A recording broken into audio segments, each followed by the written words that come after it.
Hej, moje ime je Klemen in poslušate Aidejo.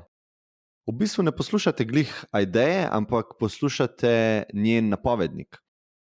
Temu bom rekel epizoda nič. V tej epizodi nič bi vam jaz načeloma moral povedati, zakaj se gre, kaj je koncept tega podcasta, kaj so mogoče njegovi okvirji, ampak tega zdajle ne morem narediti, ker tega še sam ne vem. Lahko pa vam povem, kaj je Aideja trenutno.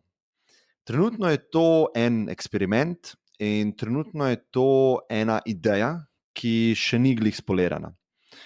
Edino, kar vem, je, da se mi zdi zelo pomembno, da naredimo takšne pogovore, kakršne bom jaz se potrudil imeti, javne tudi v tem prostoru slovenskem.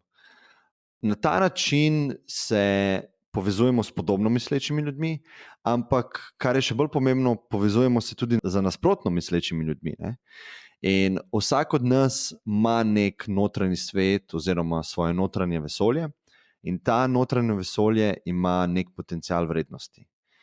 Jaz verjamem, da se ta vrednost popolnoma izgubi, če tega ne skomuniciramo in ne prepletemo z vesolji drugih ljudi.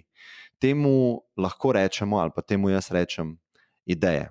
Tako da, Aideja je podcast o idejah in je podcast o prepletanju notranjih svetov. Izredno hvala za zgodno podporo in bomo videli, kam nas to odpelje.